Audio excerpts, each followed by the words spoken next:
What's up, guys? Welcome back to The Other Guys on the Badlands Podcast Network. I'm Jake Chatsky, joined as always by Paul Kilgallen. Paul, how you doing? How you feeling? Feeling surprisingly good after a loss. That doesn't usually happen. It usually takes me a few days to shake a loss off. I felt good going to bed Sunday night. I will say, I've heard a few other people mention it, like the feeling of getting robbed by the refs Yeah. is like almost worse than a loss. So, I was definitely scrolling on Twitter until like 2 o'clock in the morning. But as far as a loss goes, like bounce back pretty quick, feeling good about this week. So let's get into it. Yeah, I think if you had told me before the game that we were going to have a 3 point loss to the Chiefs, I would have been like, oh, that's a lot better than what I was expecting. But, after watching how the game went down and seeing how the game ended, it's a little bittersweet. And so I think knowing that, obviously, we're coming to you guys on a Wednesday. Usually we drop these on a Monday. So it's been a couple days. Things have had time to settle. What were your initial reactions and takeaways from the Jets Chiefs game? Yeah, so I'll touch on that thing that you just said, right? If you told us we were going to have a 3 point loss, we would probably feel pretty good. That line was suspicious last week. It opened at like 9.5. It creeped down to 7.5 at one point. Joe mentioned it on his pod on Saturday. Like it was just weird. It was one of those things that like felt like Vegas knew something, and then they go down 17-0, and I put an irresponsible money amount of jet on amount of money on the Jets because of the line. And I was like, here we go. We're getting blown out again. I'm gonna have to mortgage my house, like all that stuff, right? And then and then they come roaring back, and it ended up being a pretty pleasant game to watch, right? I think in our text message thread, I think Dan said it best. He said two things, right? One was I don't understand what I'm watching, and two, they can't take these jerseys off ever.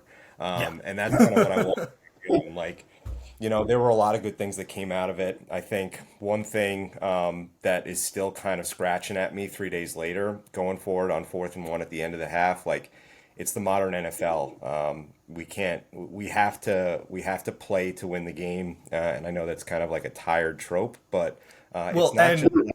Go ahead. and I was going to say it's not just the play to win the game, but you're playing Pat Mahomes. You're playing the defending Super Bowl champs. Like if there's ever a time to abandon conservative nature, it's when you're playing the Chiefs.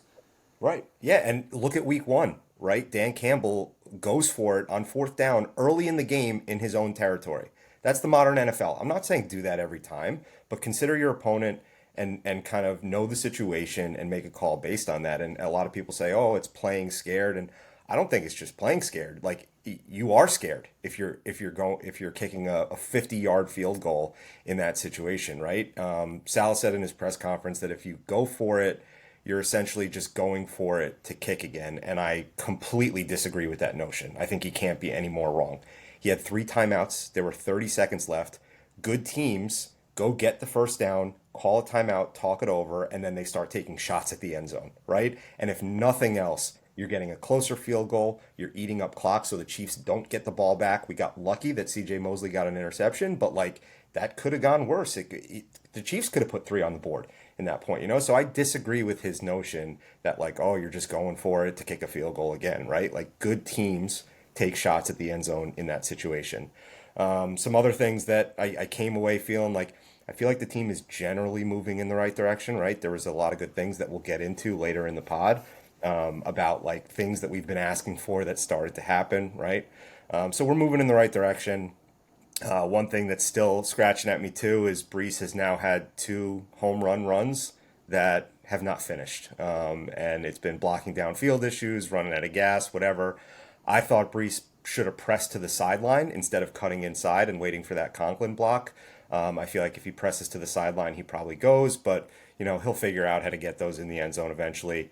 The overthrow to Garrett Wilson in the end zone, that was the throw that we saw Zach Wilson make 1,000 times in college. Just go, 7-step drop, good protection, zip it up to the receiver running a 9 route. We saw him make that throw a million times, and he's going to make that throw, I think. But man, that's one you'd like to have back.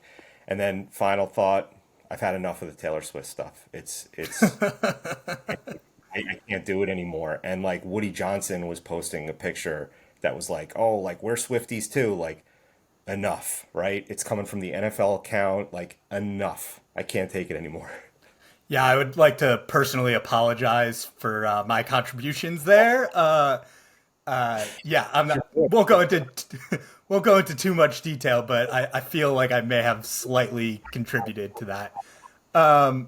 So I think the one thing that obviously we didn't hit on that we're both going to talk about, and the point has been belabored over the last 3 days, but no one wants to watch a primetime Chiefs game and see a primetime Chiefs Jets game and see a ref show. That is not what the people are there for, especially late in the games. And Salah spoke about this today, but what fans are all looking for is just consistency. Like, if it's a ref show in the first quarter where they're calling every hold, then they're calling every hold throughout the game. But if you're letting the players go at it through 3 quarters, that should absolutely never 1,000,000% be the thing that decides the game for one team or another. I know we're sick of it. I know Eagles fans are fucking sick of it. And the entire league who watches the Chiefs is sick of seeing the refs decide the game that they're in. Is there anything the Jets could have done differently in your mind to overcome this? Or is this just a classic case of the Jets getting screwed by the refs again, and this time it's on a national scale for people to see it? It's hard not to feel that way, right? Like it feels like it's the Patriots all over again. Like we have a team that everybody wants to see win, that we're going to make sure that they win.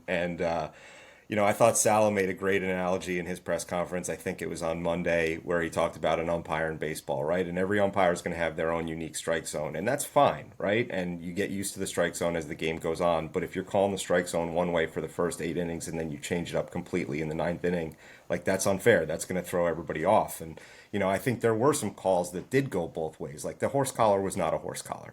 The Will McDonald, or I'm sorry, the Jermaine Johnson flag on the first play of the game, like that was a ticky tack flag. The offensive line downfield was a ticky tack flag. We did have some go both ways, but the inconsistency is absolutely brutal. I will say this: I thought Salah did a great job of not taking the bait. Like obviously he flipped out on the field, but in the coming days after, he never really took the bait and like went nuts about it. But I could use less of the players talking about it. Like we all have eyes, we all saw it. We don't need players to have quotes floating around out there about how bad the officiating was. Like, Sauce, you're right, but like enough, dude. Like at the end of the day, you need to play the game. So could the players have done anything differently? I'm not sure, but I think I'd like to see. And to their credit, like by the time we got to today, right, they are all saying the right things. We're on to Denver. That's it. We're not talking about it anymore. So they got there eventually. I just would have liked to see a little bit less in the immediate aftermath. I think that's a conversation for fans, and I thought Connor did a great job on the SNY post game on Sunday night. Like he went nuts on air about the refs, and I think like that's a fan conversation. We don't need to hear it from the players. I think one thing too, from a Salah standpoint, is like he can't say, he gets asked that question in a press conference. He can't say shit because it's going to cost him like tens of thousands of dollars or whatever, maybe hundreds over the course of a season with the way the refs are treating the Jets. But it's ridiculous at this point in the year 2023 that refs have no system of accountability. There should be maybe one person who has to answer for all officials, or officials for like the head of each game crew has to do a presser, but there should be something that holds refs accountable. Otherwise, we're going to be living in this same vicious cycle where nothing changes. Now, The apologies aren't cutting it. Like we yeah, need something else. right. Yeah, and the Friday night press conference leak before football games start on Saturday and Sunday. That's like, oh, by the way, a week ago we fucked up a call. Like, yeah, we all know. All right, we don't need any more of that. Now that we've gotten through what was by far the most negative experience of watching that game, let's talk about some of the positives, and let's talk about our boy Zach Wilson. He looked decisive. He was making quick reads and making quick throws. He did have the fumble. I'm not going to ignore that. That was a big play in the middle of the game, or towards the end of the game. But all that being said, this was, I think, by far and away Zach Wilson's best game as a pro. What did you see from him, and what do you want to see from him to continue moving forward? Yeah, I want to cover off the fumble and move on from it fast. Like it made me sad. Like because I was like, man, like you had such a good game, dude, and I know that that's just going to be a magnet for all the criticism right after the game, and I certainly haven't been the biggest Zach Wilson supporter the last few years, but when it happened, I was just like, man, dude, and it just made me sad. So let's cover that and move on. Yeah, I mean, again, I'll bring up what Dan said. Like, I don't understand what I'm watching, right? Like, it was incredible. Even his incompletions were pretty good. Like he was throwing the ball in a spot where either my guy's going to get it or nobody's going to get it. He also threw a lot of 50-50 balls that probably on a bad day could have gone the other way. And I think that's one point I wanted to make was like, obviously it was Zach's best game. We don't have to debate that. But I also think it was the best game for everybody else too. Like the offensive line was protecting. Lazard showed up. He became a member of the Jets on Sunday night. Cobb had a big play. The tight ends, all three of them contributed. Conklin had a drop in the end zone. Uzama scored a touchdown. I still hate him seeing him running routes, but is what it is. Ruckert was involved, not only blocking but passing. And so, like, it's almost as if all the things that the players and the coaches were saying the last 3 weeks about we all need to be better, like, it's almost as if that was true, right? Because everybody was better, and that contributed to Zach having the best game. Like, from here moving forward, it's like, can he stay steady? Can he stay confident? Can he stay consistent? Are we getting into like I'll go back to the Taylor Swift references. Are we getting into a dark Zach era here where he's going and going on his revenge tour? And I know we've said Zach revenge tour so many times over the last 3 years, so I almost don't even want to go there again. But something was good, and I think something that bears mentioning too is like Hackett was awesome, right? Like we finally, and for so long we've been saying like cut Zach loose, let him play, and then the counter argument to that is like, okay, but if you cut Zach loose and you let him play, like there's going to be 3 picks, right? And we did cut Zach loose, we let him play, we let him go fast, we let him kind of react rather than think. And it worked out okay. And there probably could have been a few interceptions, but there weren't. And Hackett was deep in his bag on Sunday night. And I think, Rodgers on his appearance on McAfee yesterday was kind of throwing some shade at modern NFL offenses and saying that he hates offenses where you kind of limit quarterbacks' mistakes and like don't let them think and all that stuff, right? Like just like do this and read and throw. And so I think that there's like probably something going on in the quarterback offensive coordinator room where they have decided like, all right, like maybe let's take the reins off and see what happens and get more aggressive play calling here. And I saw one guy in the Discord. I looked for it this morning before the pod. I couldn't find it. One guy in the Discord has this theory that Oh, I Rodgers saw this too. told Hackett like, hey, just call the game as if I'm playing quarterback and like let's just see if that works, right? And when I read it, I was laughing and I was like, maybe the guy's right, right? That's pretty much what they did. Yeah, overall, like across the board on offense, like pretty awesome performance. It was fun to watch. Yeah, I think, and I'll get to Hackett in a second, but just to put a button on Zach, I think obviously this was Zach's best game. I think what I want to see from him moving forward is number one, consistency. Can he build on this? Can he have another good performance against a less intimidating defense in the Broncos? And number two is Zach's going to continue to make mistakes. I don't think he's going to suddenly turn into this mistake-free quarterback. That's just, he is kind of who he is at this point. My thinking is the only mistake he made in the Chiefs game was the, fumbled snap towards the end of the game. If he makes a mistake early in future games, can he have the mental fortitude to not let him derail completely? Because I think in the past we've seen him throw one pick, then he gets flustered. It leads to more mistakes and compounding mistakes. We can't have that. We understand that, you are going to make some mistakes and we're going to lift you up as a team to pick you up when those things happen, but don't be making it over and over again. Keep what you had going in this rhythm. And I think part of the way he's done that is because of the way Hackett decided to call the game. And I want to give a shout out to Hackett for listening to us and listening to the other people on the Badlands podcast network and people in the Twitter space. You got the young guys involved. You mentioned Ruckert. Gibson was getting involved. Still not as much Mecole as I wanted to see, but I think Hackett has, like you said, started to cut it loose a little bit. One area that he absolutely needs to start listening to Jets Twitter on is the running back room. I saw a tweet, and I'm sorry I don't have it pulled up right now, so I can't credit this, but of running backs with 30 or more carries this season, Brees Hall leads the league in yards per carry, and Dalvin Cook is dead last in yards per carry. Is Dalvin cooked, and what do you think they should be doing in this running back room from here on out? We saw, just to quickly add, we saw Salah say that Brees is no longer on a pitch count, thank God. What are you expecting to see against this Broncos defense that's been run all over the last 4 weeks? Yeah, so I mean that is the late breaking news here is that Brees is back fully, right? And I think we're all excited for that.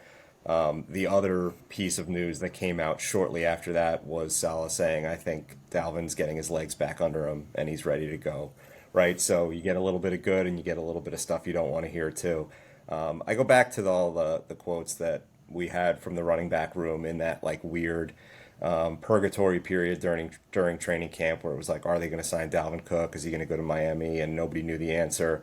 You heard Michael Carter and Brees Hall say a bunch of times like, we got everything we need here, right?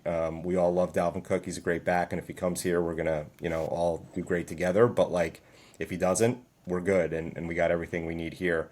And so I think I believe that, right?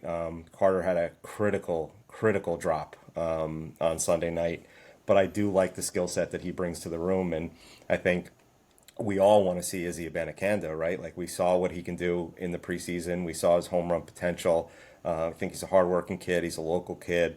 So we all want to see that. So do I think we're going to? No. I think the coaching staff has proven during this short season so far that they're slow to change. And so I think that's probably going to need to hit a more critical mass before anything does change. In my mind, it would be like just make Dalvin Cook walk the plank, like cut him, right? It didn't work. Free up the money, do something else, trade him, do whatever you can do.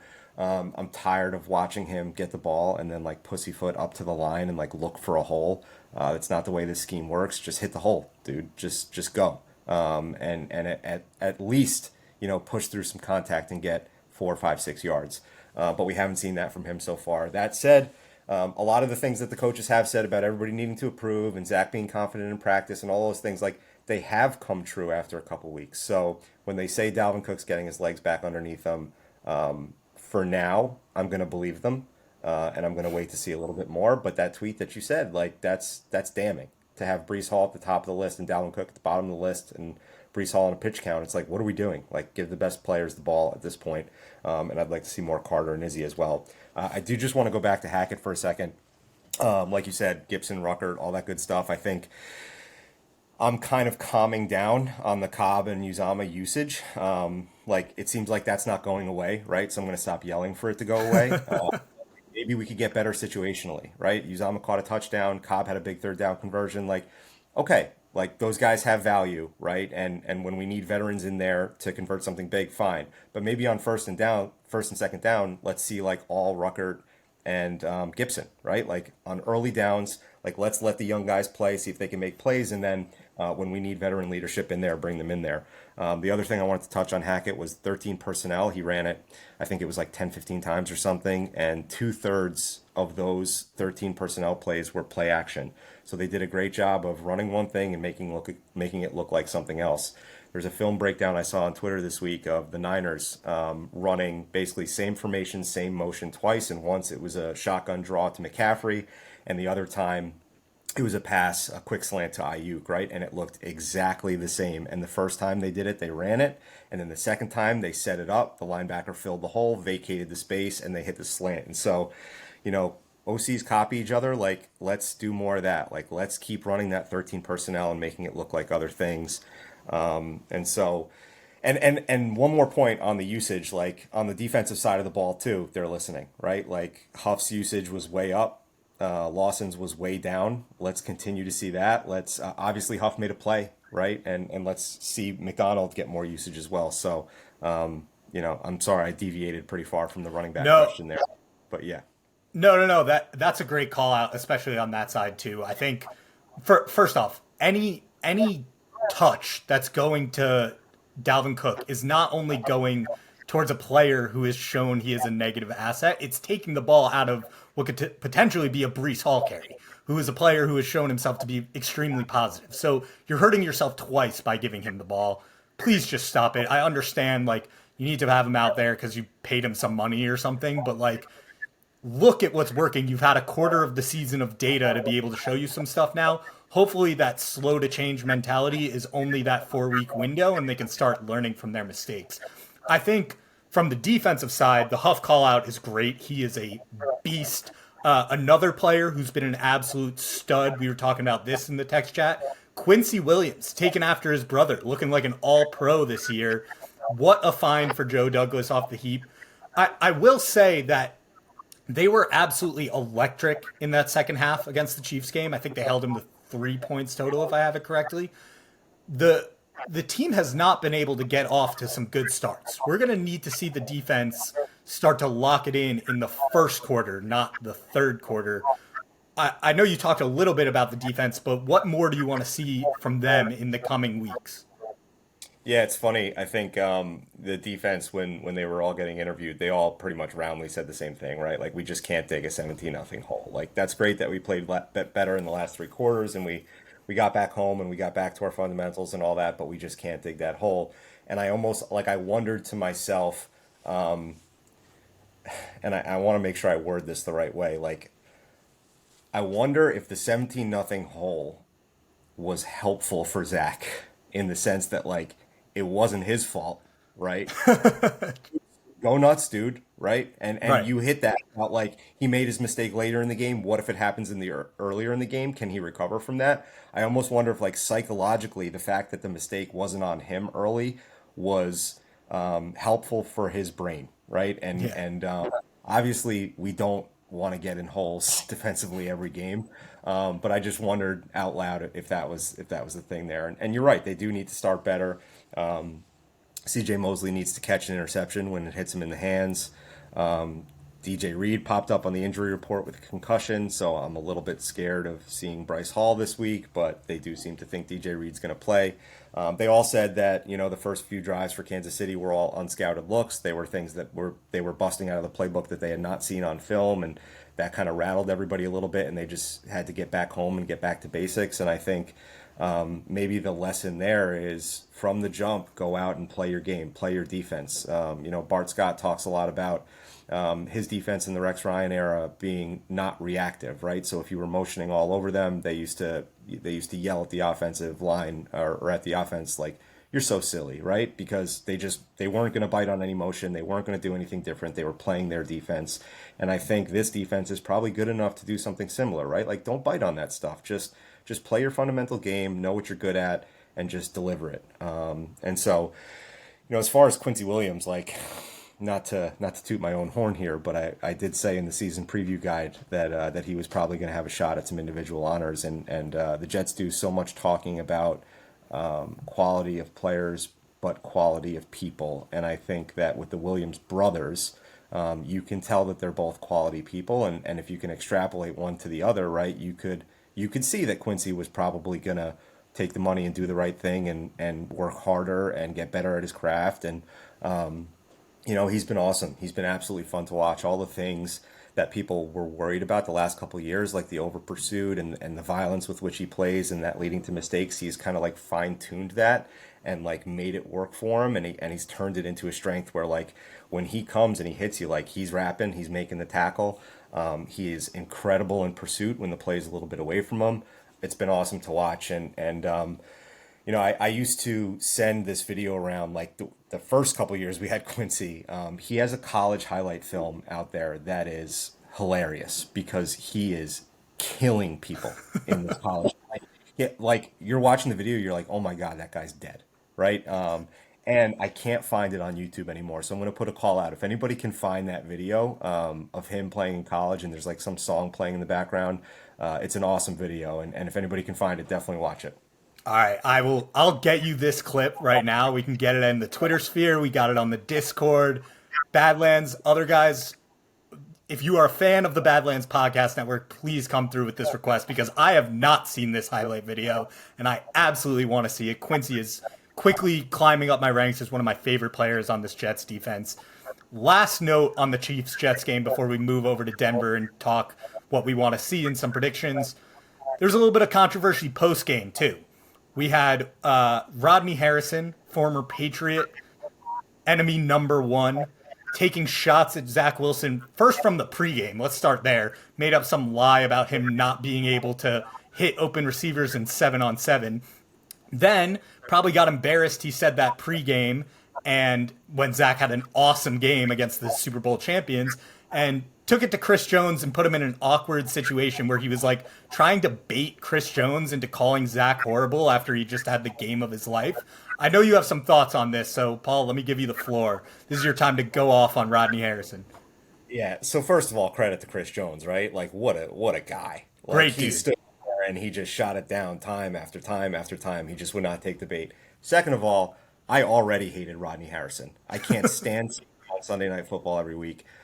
That's like a long-standing Patriots hate, deep-seated hate, and like, obviously it comes from like dirty hits and when he played on the Patriots and all that stuff, and that was a tough era for all of us. But more than anything, I just thought it was weird. Like, what are you doing, dude? Like, you've been out of the league for several years. Nobody talks about current players like that. Nobody does that, right? And so, like, what are you getting at here? Is there something personal? Is there something else going on underneath the surface? Maybe it's just that he hates the Jets as much as I hate him, and he just can't resist, vocalizing it, right? I feel the same way about Chris Collinsworth. I don't know what the Jets did to him, but there's like something underneath the surface there where he can just not talk positively about the Jets. So it was weird. And like I slept on it, and then I woke up the next morning and I was consuming media all day, right? And like Kyle Brandt on Good Morning Football just refused to acknowledge that Zach had a good game. He was like, yeah, he had one good drive and he blew the game, right? Like I didn't see anything from him. Michael Kay on his radio show, same deal. Sal Licata on his radio show, same deal, right? Like, so there was this group of people that are just refusing to give Zach his flowers for having a good game. And I'm not saying to turn the whole narrative and say Zach is the quarterback of the future and all. Like, it doesn't need to be that. But why can we not give this kid credit for having the game he had? It struck me as really, really bizarre, really weird. I don't understand it. There were some comments last year from Booger McFarland that were very strange also, like kind of referencing his upbringing and his parents and like accountability and like, so there's this like weird thing that floats around Zach that people seem to like really take things personal and dislike him. And hopefully, it's almost turned Zach into like a sympathetic figure. And like there's like other people around the league, like Micah Parsons going on his podcast, like in support of Zach, and Chris Jones supporting Zach. So I almost like see it as a good thing for Zach because it's going to start building him up around the league. That all said, Saleh did say that Rodney Harrison called and apologized the next morning and handled it the right way. So we can let that one go. That's water under the bridge. I'm still going to hate him for his Patriots stuff. But yeah, it's a weird thing that surrounds Zach. I don't really get it. I'm glad Rodney Harrison did the right thing after being called out and ripped relentlessly by everyone who watched the game and everyone in the NFL. That was so big of him to call and apologize after he got embarrassed by everyone in the league on social media. It was really classy move, the Patriot way, if you will. Let's move on. Let's not beat a dead horse here. We got Denver coming up this week. The Nathaniel Hackett, Sean Payton revenge game. What do you think are the biggest keys to the Jets winning this game, and what do you want to see them come out and do against this Denver team? Yeah, it's a handle your business game. Everybody's saying the right thing. Everybody's downplaying all the Sean Payton stuff with Hackett from training camp.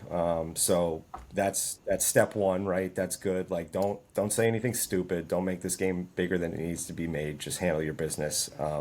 I think like the big picture is you need to beat the bad teams on your schedule, and that's something that the Jets historically have never really done. We have a long storied history of taking subpar teams, backup quarterbacks, receivers that you never heard of, all things of this ilk, and turning them into, oh my God, this is a battle, or you just get blown out. Like we played the Broncos. I don't think it was no, because we played the Broncos last year. So it was a few years back. It was during the Darnold years we played the Broncos, and they had Brett Rippon starting at quarterback and made Brett Rippon look like Joe Montana, right? And there's a long history of doing things like this, and the Jets historically have not been good at Mile High.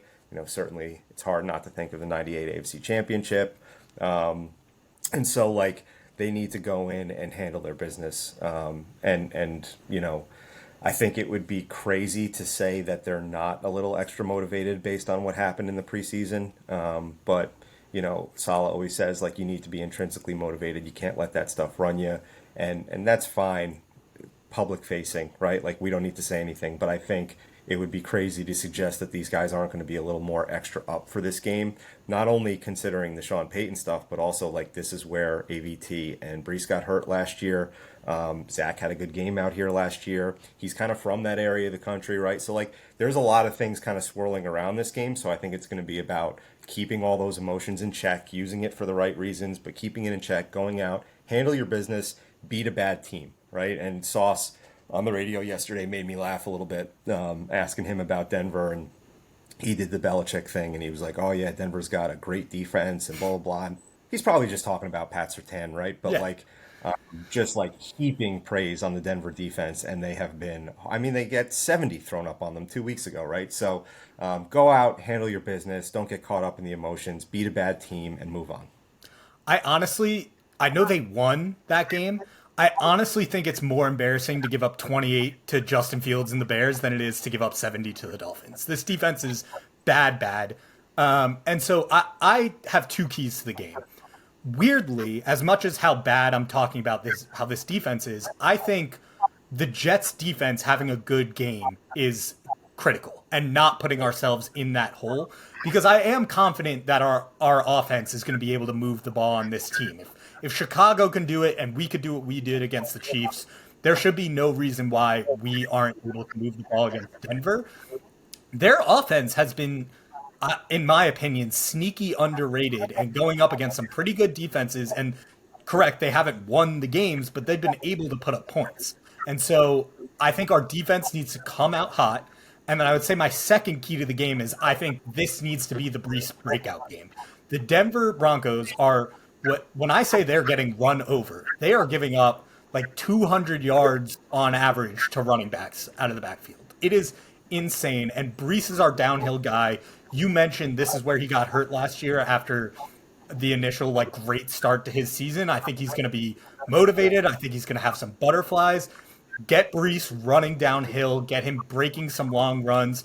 Actually block for him this time, Tyler Conklin. Let's see if you can finally do what you've been saying and putting one of those long runs in the end zone. So before I get to my prediction, unless you want to put me on the spot and go first, I'll turn it over to you. What do you got? Final score prediction from this game?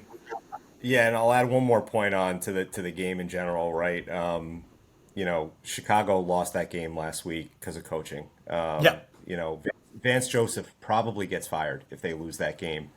Because of how bad the defense has been, and they were able to roar back because the offense is actually legitimately good, but Chicago still had the game in their jaws and lost it, right? So going back to the point we made at the beginning about running a modern NFL offense, this game's going to be on the coaches. Okay, it's great, we can run the ball all over them, but still call a modern NFL offense, still throw on first down, still do all the things that we want to see. And make sure you get Brees 20 touches, 25 touches, right? Get him involved. So all that's true. As far as a score prediction, I feel like momentum is really big in the NFL, and you have two teams here who are coming off emotionally charged games. One was able to complete their comeback, and the other was not, right? And so I think you're probably gonna have a battle on our hands here. And considering the history with the Jets of playing down to bad teams, I don't think we're gonna go out and hammer them. I think it's gonna be a battle, and I think the Jets do end up winning at the end of the day. Let's call it 27-21 or 27-24, somewhere in that area. So we got the same amount of offensive points, but I do think this is the game where our defense realizes they need to come out of the gates hot, and hopefully they can maintain that throughout the game. I wrote it down. I have my prediction as 28-10 Jets. I think the Jets offense can continue to make some moves. And if the defense is who we thought they were, I think they can hold Sean Payton, especially knowing that they're going to be doing it for their head coach and what he said about Hackett. If the Jets defense is putting up 28 and Sean Payton's offense is only putting up 10, they're going to have plenty to celebrate in this postgame. So that's my final prediction. I hope I'm right. Thank you guys so much, as always, for listening. If you haven't already, subscribe to our YouTube page and level up to the War Room tier on Patreon. And make sure you're active in the Discord, too. We love when we get those comments and questions and conversation rolling. Thank you guys so much for listening. Paul, any last words before we sign off? Yeah, I have one last word. The Jets over/under win total is currently set at 5.5, and it's plus 105 on some markets. So, do with that information what you will. Don't do anything irresponsible, but it's out there. Let's get this win this weekend, and let's get into the bye with some momentum. That is simultaneously very exciting and very depressing as someone holding a ticket with 9.5 wins on it. But hey, if we go by Joe and Connor's schedule prediction that they did at the end of their show, we're going to be right at 9. So it'll be slightly demoralizing for me, but it would be way over that 5.5. So if I'm in New York, New Jersey, wherever it's legal to bet, hammer that one. All right, guys, thank you so much for listening. We'll talk to you again soon. Peace.